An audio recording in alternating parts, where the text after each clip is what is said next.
Implementation, Lewis. Jerome, how did you start with real estate? What did you do before you started in real estate? All right. Well, first and foremost, thank you for having me, Alex. And how I got into real estate. I'm going to tell the story. I've told this story a few times, but since this is a story-centric podcast, I can go into a little more detail. Now, when I used to work in IT, like you, Alex, right? Used to work in IT. Yes. Okay. All right. So I used to work in IT, and let me before I even go about the IT. I believe I was about 19 years old. I had me a son, 21. I had me a son, and I was like, you know what? I got to get me a job. At the time, I was working at Pathmark, which is a supermarket. It's like a grocery and a retail store, and I would go there every day, bag the groceries. I was a cashier, and these people kept cursing at me. Right? They come in, customer service, one of the worst jobs you can have. People come, they take their anger out on you, and they treat you like they don't care about you at all. So I was working customer service and um, I was tired of getting cursed out and people pointing at me and blaming me for the bad days they had at work or something happening outside of their situation. So one day I thought to myself, I'm like, you know what? I need to change this situation. What can I do to change this situation? And the first thing that came to mind was like, I need to get another job. I just didn't know what other job to get. So at the time, I believe computers were becoming more popular. And I was like, man, I always kind of liked computers. This was back when MySpace was a thing. And I was like, I was creating a MySpace account. I was doing all of this stuff. And one day in the future after that, a friend came. His name was Abdul. Abdul came. He said, yo, they got this cool program and they teach you how to do computers. They're going to help you get a job. They give you a free transpass. They give you a free laptop. And he was like excited about those things. I was like, yeah, I was excited too. But what I was more excited about was the education. Abdul was really excited about the free laptop and the free transpass. And I was like, man, that education, me getting a job, that looks really appealing. So we went to that school together and we did it. It was like a 2 year get your associate's degree. I learned web design and software. I learned all of this stuff about computers. And eventually, I think about a year later, maybe 2 years, I got a job doing customer service because I had a background in the retail customer service. And then I also now I had a background with computers. So I got a job working in what's called this place. They just went out of business this year too. This place called RTI, and they serve medical doctors. They serve medical doctors, and I was working the telephone, working customer service, and I would still get cursed out, but this time I wasn't standing on my feet for several hours, and I had a computer, so I made it. I was like, you know what? I got a real job. I had a real job because it was in the office. I had a cubicle, and I was so proud. I got a picture somewhere, me with the little headset thing. You ever see the? Yeah, I got a picture of that somewhere, and that was much better than the Pathmark retail job that I talked about. But I still kept getting cursed out to the point where every night at the end of the night, I had a headache. My head would hurt because they were something emotionally. I was like, this has got to change too. And I was like, something, I need to find like another job. And at this place, this RTI place, they would say, other positions and openings would come up. And then one day an IT spot opened up. And that spot opened up and I was like, that's for me. I applied for that position. I got the position and the rest was history in regards to IT. Now, I was doing really well there, I believe, for 5 years or something like that. And I was doing so well to the point where I had this manager and he would get mad and he would lash out on me because I didn't know this at the time, but I came across the book 48 Laws of Power. Inside of that book, there's this rule called never outshine the master. So my entire 5 or 4 years, however long I was at this place, I was outshining my master ignorantly. I had no idea. He would always curse me out and tell me off. And once I learned that now never outshine the master law, I said, you know what? I've got to change because this is not for me, where I have to be somewhere and I can't showcase my talents. And because of that, I was like, I'm going to go find, I'm going to start my own business. I'm going to start my own business. And I got into real estate. At the time I had, since this is for coaches, right? At the time I had hired a coach And I tell this in my other stories, but I hired a coach. It took me about 3 years or 2 years to hire that coach to save $3,000 just to hire that coach. And that coach got me into real estate, and that is how I explored the real estate realm. Like that's the beginning of the story. Make sense?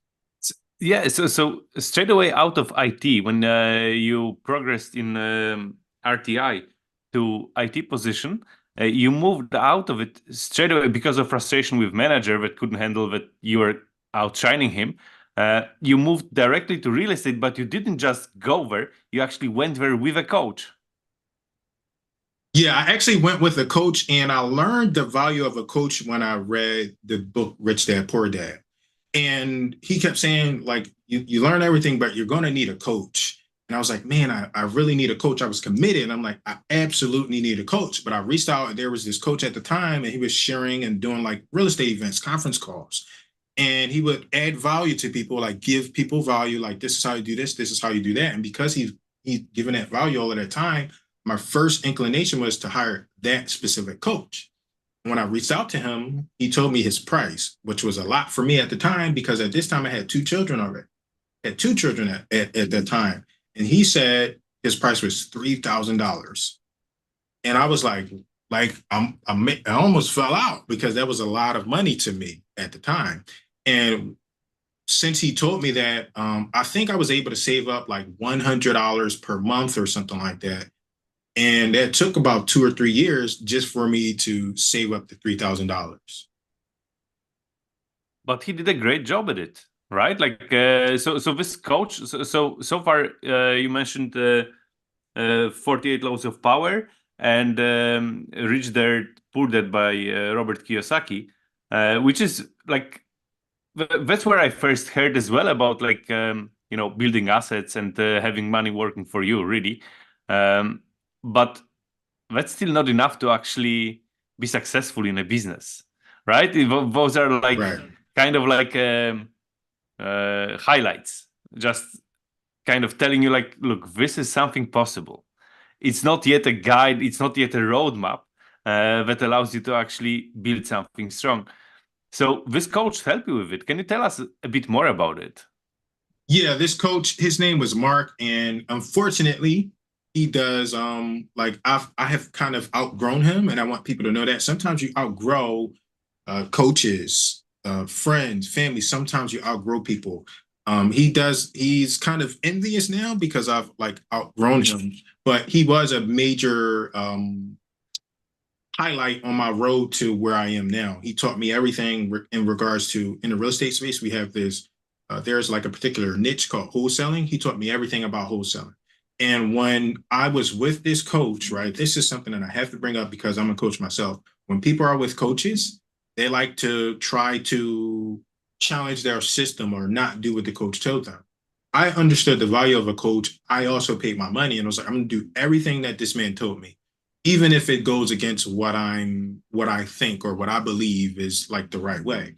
This coach had me, he had us door knocking, like what I call like pounding a pavement. And I was like, man, this stuff is like really hard, but I can't go against this coach until I'm finished. Right. So he taught me everything. He taught me all of the old school methods, which they worked, but I was like, this doesn't really fit my personality and my style. And that's what got me interested in like Facebook ads and some of the other digital marketing things. Does that make sense? Yeah, totally. So, but he told you, I think, like a lot of old school copywriters will actually tell you to sell door to door, to make that, to get that practice of like understanding what really motivates people before you can start writing copy and actually doing any marketing. So I think in that way, like maybe it was frustrating, but it certainly was a lesson that like you will probably have much better understanding of your prospects, where they are at and their objections and their thinking process because of it stuff as well, right? That you could Yes. leverage with ads and like more inbound marketing. Yes. And the other thing is it just made the other stuff so much easier. And I think that like me pounding the pavement and door knocking and getting yelled at in the face, it's like that makes digital marketing so much easier because you don't experience all of those things. And I think that most people, like we met through digital marketing. I think most people, they get involved in digital marketing, like, oh, this stuff doesn't work. I'm like, you haven't been through anything, right? So they want it to be easy. And because I went through that experience with that coach, it made the other things so much easier. And I have like much tougher, thicker skin, and I'm able to withstand like some of the toughest things in regards in the space. Yeah, I think for me something like that was cold calling when I had a coach that tried to put me through cold calling, and this was one of the toughest things I ever done. Like cold calling stranger, of course, nothing bad is gonna happen, but getting yelled at and not be you're never welcomed when you're cold calling. It just doesn't happen. This wasn't like that motivated me to actually pursue like inbound marketing, because like chasing after clients, it's like this jungle law that like either you're chasing or you're chased, right? Like someone's chasing, and if you're the value, you cannot chase. You have to run so they start chasing. So when you you outgrew Mark, um, probably quite early. You mentioned that you already noticed that his method is not ideal for you, but you are going to implement everything because you invested in a program, and you're not going to just like start freestyling on his method. You're going to implement his method because you know it's working. Maybe it's not exactly what you want to do, but it will actually start generating income and then allow you to move in a direction that you want to move. So how long before you discovered Dan Kennedy? So before I discovered Dan Kennedy was I was working, I was doing that thing, and like I talked about with Mark, one of the things that he would always encourage us to do is go out and go attend networking events and talk to people. At the very least, show up and talk to people. And I did that, right? That was part of what he coached me to do, and I would do that. And I got involved in my local real estate investor association. It's like a group of real estate investors, then they meet and they talk about real estate and deals. So because I was showing up there consistently, right, one of the very few people to show up consistently, the leaders of the organization started asking me, Jerome, would you like to get involved, like volunteer and help us do some of this stuff? And I was like, sure. I got involved and I would help them. I was then elected to be a leader myself. We call them subgroup leaders. And they gave me a particular group or a chapter, and I helped grow that group from, I remember I still have the picture. There were about 5 people there, and or 6. And I think 5 of them were leaders, including myself. And the other one was a speaker. So nobody was coming to these events. And I was like, we got to do something. I'm going to use my IT skills and I get us and grow these groups. 1 year later, we went from that 5 or 6, the handful of people, to 100 people. The restaurant was like full, like they couldn't fit everyone in there. And I was like, man, I'm doing something well. And they rewarded me for filling the room. Like they said, you know what, we're going to have you become part of our board because you're doing so well, and you're going to be in charge of marketing. So at the time, I was like, IT marketing, it's like the same thing, right? Because all I did was go on the computer and type some stuff in, and I grew the group. And we had like a few board meetings and stuff like that. And I kept asking this group, I was like, can you give me some money so I can like do some marketing? And they were like just so resistant to getting me money for the marketing. I was like, that's our problem. We're like really missing out on the marketing. We don't want to put any money into anything. I grew it from 100, from 0 to 100 with no money. So imagine what happens if you give me some money. And they just were very resistant to giving money. And we were having a meeting one time. There was like a higher level group called RMG. And I had one of our leaders, our industry leaders, Ron LeGrand, he came through and he said, the biggest problem that you're having is marketing. I was like, I've been saying that. We got to spend some money. He was like, you're all too cheap and you got to spend some money on marketing. And I was like, I've been saying this. And this guy knows what he's talking about. And Ron LeGrand, he mentioned Dan Kennedy. I was like, okay, I'm going to go learn from that guy, Dan Kennedy. And that's what got me involved. I think actually, I don't think it was him that pushed me directly there, but I heard him say that. So somewhere it was in my subconscious. And then I read this book by not Robert, Russell Brunson. Forgets which one, but he mentioned Dan Kennedy too. And I was like, well, that's it. I need to go listen to this Dan Kennedy guy. I have this philosophy that when I'm listening to or I hear a book or a person twice from two different sources, I'm going after it. And that's what I did. I got involved in Dan Kennedy. I read his book. I have it right behind me called the Magnetic Marketing. And inside of this book, I read the whole thing in one night. Read the whole thing in one night, and I was like, man, I want some more of this. And at the back of the book, they had an offer, and they said, hey, you can sign up for a 2-day boot camp. I went and I signed up for the 2-day boot camp. I got a lot of value from that. And after that 2-day boot camp, I signed up for their coaching program, which was, I think, $10,000. I was sold because they were telling one of the things that I appreciated was I don't like the fluffy, hey, you can do it. I don't like the inspirational content. I like the just tell me the truth. Tell me this is what you need to do and fix it, or don't do that. I like the grumpy people is what they call them. That's how I met and discovered Dan Kennedy. That make got it? Yeah. So your first deployment of the toolbox that Dan is teaching, like really, direct response marketing, right? You did that for this group, for this real estate investor group, or was it already Yes. for yourself, for your own real estate business? It was so because I was struggling so much with that real estate investor group, I left their board. I was like, you know what? I should not have this much resistance when it comes to helping me grow your group. And I was also working, I was volunteering. So I wasn't getting paid. I was Yeah, like, I can go do this for myself since you don't want to pay me. And that's when I started to explore marketing from Dan Kennedy. great. So what was the biggest like life-changing moment for you when you actually started? Like you read the magnetic marketing, you went to the seminar, you started coaching with him. Let's say within like first 2 years when you started actually like deploying the whole systems of his, like we see a lot of books behind you, right? Like what were the things that really like you noticed in like day-to-day life that like it has so changed so much. Your life is changed so much because you're actually having those tools, having that understanding, and like you don't have to pound the pavement anymore. Clients actually qualified leads are coming to you, right? Like benefits of that. Like what was it for you that was like, well, I'm so glad that I actually made that investment. Yeah, so for me, it was a few things. I think maybe the first thing is that I realized something that I was doing and I got confirmation. It was like marketing is the most important part of your business, regardless of what business you're in, regardless of how good you are.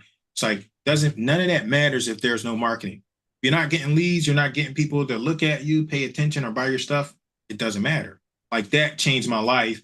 And my favorite part, I just love so Dan Kennedy and Darcy, like I just love that they tell the truth.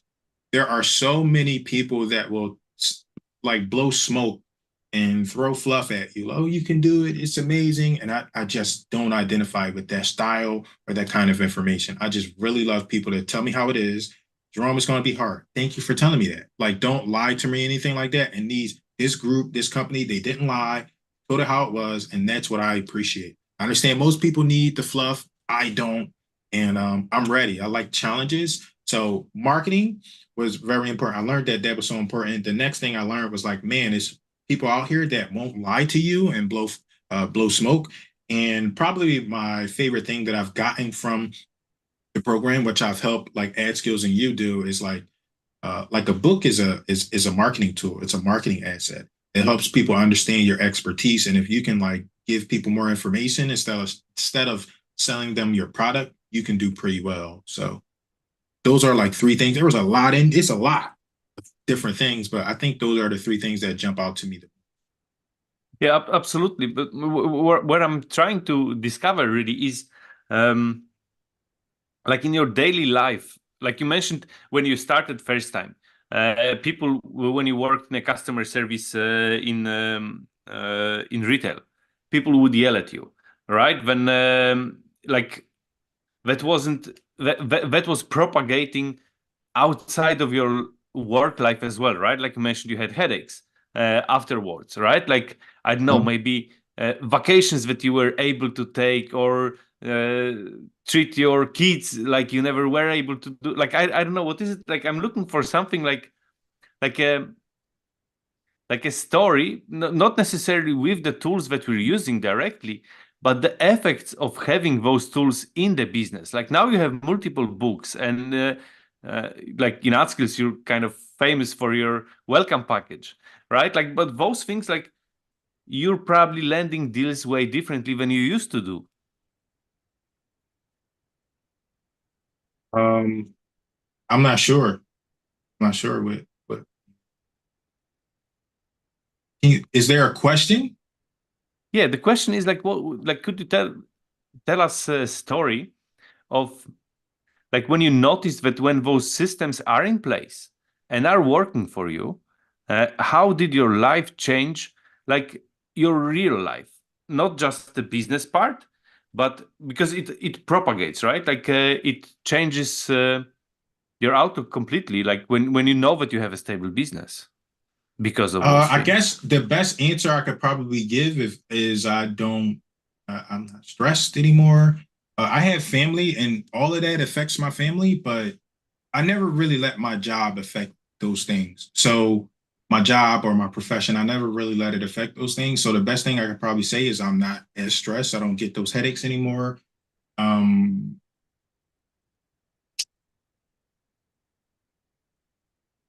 my family's happy. They get more time, right? They get more time to spend with me and just have freedom. I have freedom to do what I want. So what I do nowadays is I do what I want. I'm not beholden to a job or beholden to my career. I do it because I enjoy the process. Most people see that. I think that's what the problem is. Most people want to get in it so they can take a vacation, so they can do that stuff. I don't do it for that. I do it because I enjoy the process. Like this stuff is fun to me. Even the IT job. The reason why I got into it is because I enjoyed IT. Most people will get involved in something and say, "Oh my God, I can't wait to take a vacation," and then they fall on their face because they didn't get the vacation in 6 months or so. I believe that you have to enjoy the process. It's not all about the vacation or all of that other stuff that people are selling. And this is why I appreciated magnetic marketing and Dan Kennedy and the straightforward people, because most people are selling those things. Oh, you can get a Lamborghini. Oh, your family. Like, it's really not that simple. You have to find something, enjoy the process too, because it's not going to be easy. It's going to take a while. It's going to be worth it, but it's going to take a while. Like you're like so busy worried about the vacation and you didn't get it, and then you fall on your face and you're like, this stuff doesn't work. You have to enjoy the process. And from my experience, I think you need to enjoy the process. And I think people need to stop selling dreams because there is no business that is easy. You get a byproduct of the vacations and stuff like that, but I think you need to find something. You need to enjoy it. You don't need to enjoy every aspect of it, but generally, you should enjoy and appreciate what it is that you're doing.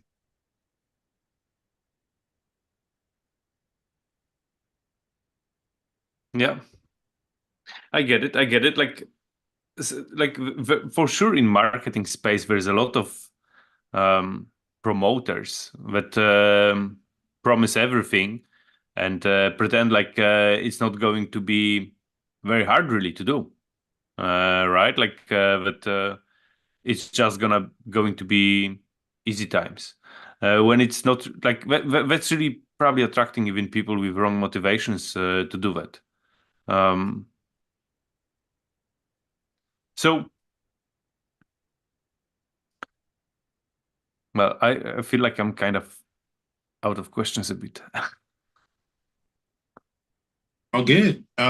Is there anything particular you want to know, or you think the Well, audience should I know? was so I was fishing for this kind of like real life moments. Maybe I cannot phrase it well, but it's a copywriting technique that I was taught that to use like to find those like human moments. That's what I was trying to get. I think I'll edit that part. It's kind of like meta of this interview now. Okay. It's not you, it's me. So, I'm a robot. They call me a robot. no, no, no, you're not. You're not. I work with you. Yeah.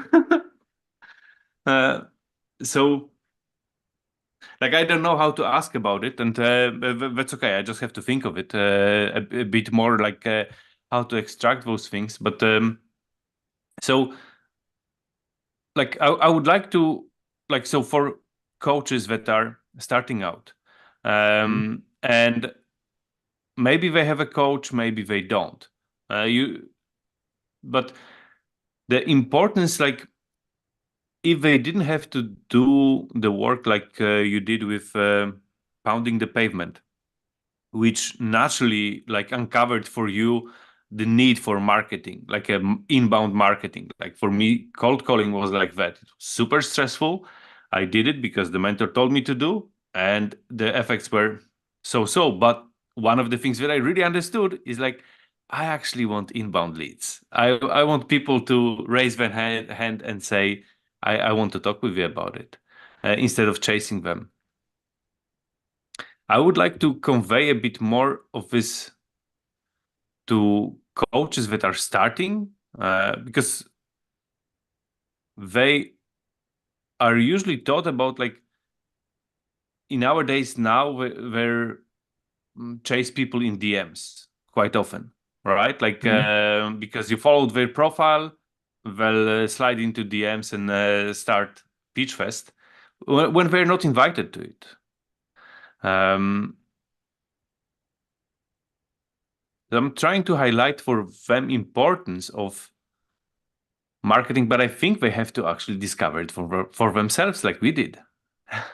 I don't think so. I think that people can learn from others and others' experiences, and it's going to vary from industry to industry. Like I'm in the real estate space, right?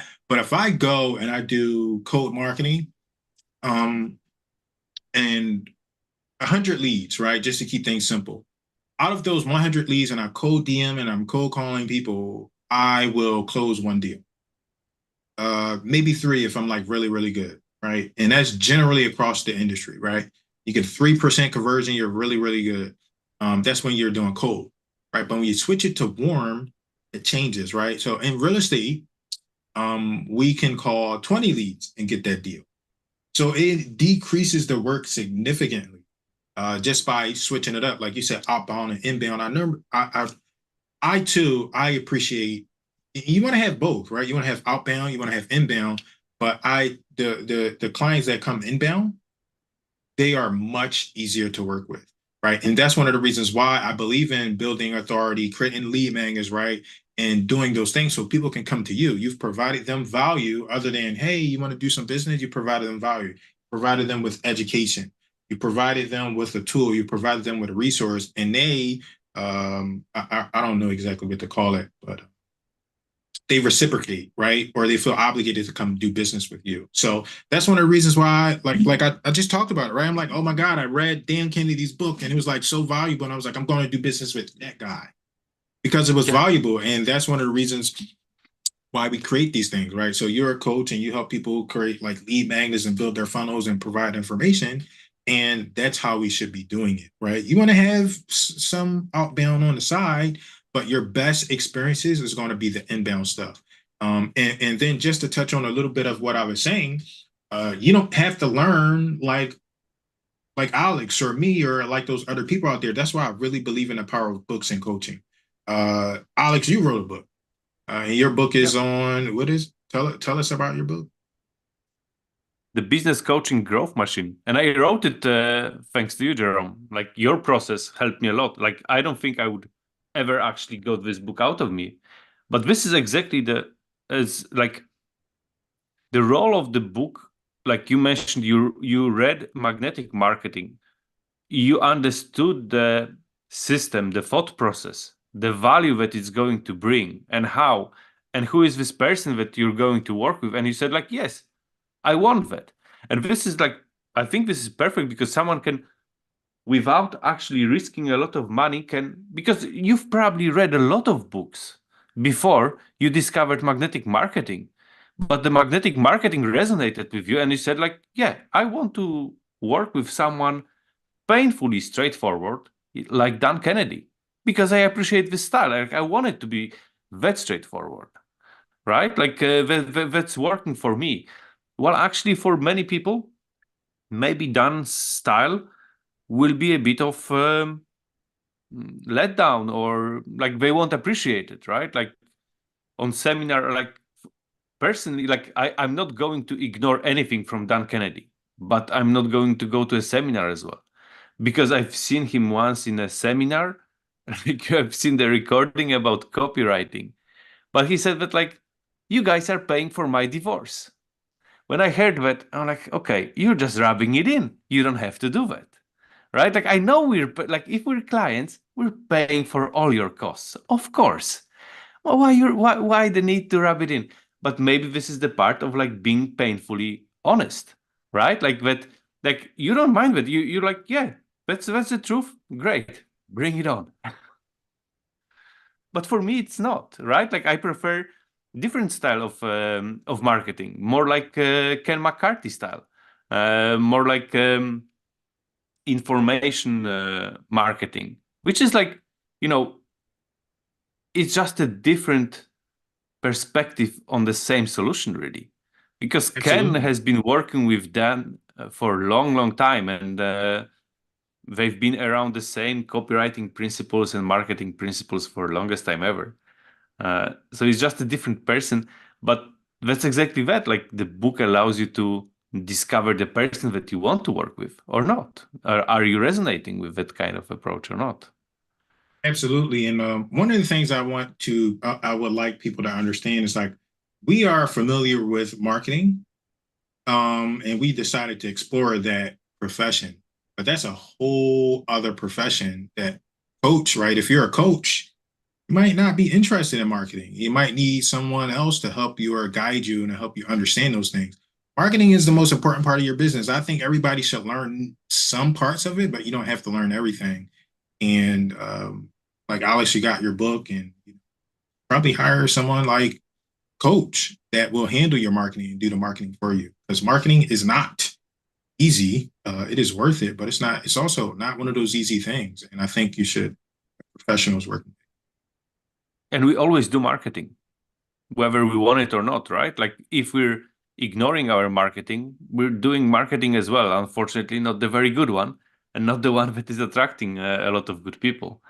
But I hear a lot of people doing like word of mouth. Like I get leads of word of mouth. Like, okay, so where are the levers?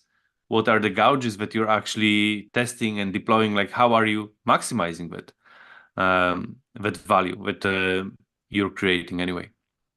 Yeah, How do you scale that? I always wanted to know, how do you scale word of mouth? How can you like just kick that up? Like complicated. it is a bit complicated, but there are solutions to it. You know, Dean Jackson. Okay. Dean Jackson has a solution for it. He calls it orchestrating referrals. Right? So Okay. the same way as you, thanks to you, I have a book and you have books in front.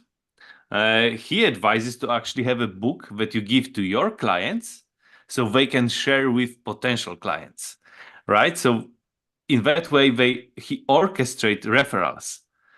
So something that provides value but is exclusive only to your clients. Only your clients have access to it and they can give it out as gifts.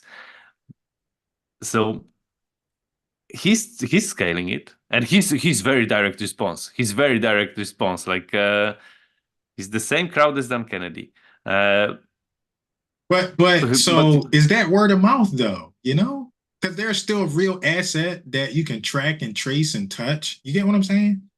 yeah, Whereas it's not. most people don't have any marketing assets at all. Like with Dean, he has a marketing asset. He's like, look, take my book or my business card. And when I talk word of mouth, I'm talking about those people that say, oh, it's just referrals. And it's like, well, it's kind of vague.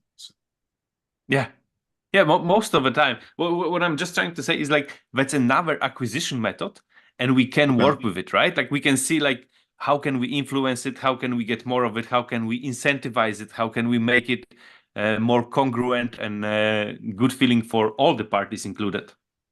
All right. So, but for sure, it's like, you know, you have a cap on it. The cap is the existing clients that you have. While with inbound marketing, your cap is your targeting, right? And how good are your ads? It's not the same limitations. It's really different. So scaling might be different. There are maybe some levers that you can pull to make it a bit more efficient, but you cannot really scale it as you can scale the inbound. That's true. That's true. Jerome, where would you like us to send our listeners to learn more about you? Yeah, to learn more about me, I just recommend you go to jeromelewis.com. That's my website. It talks about me personally. I do a lot with real estate. That's my main target and my main niche, but I help some others here and there. jeromelewis.com. We'll include the link in the show notes.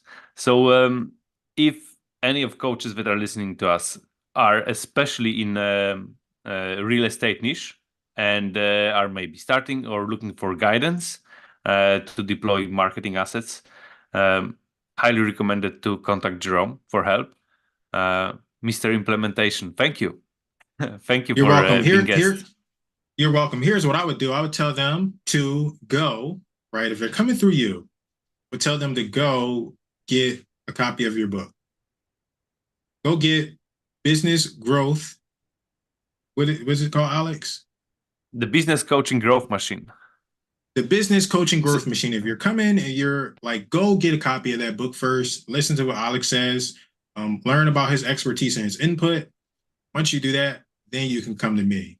Okay. Come to me, visit my website, and I got some books and stuff there. But Alex is the business coach. Go get him, learn his stuff. And once you understand that, you probably won't even need me unless you're specific to real estate. That's what I would recommend.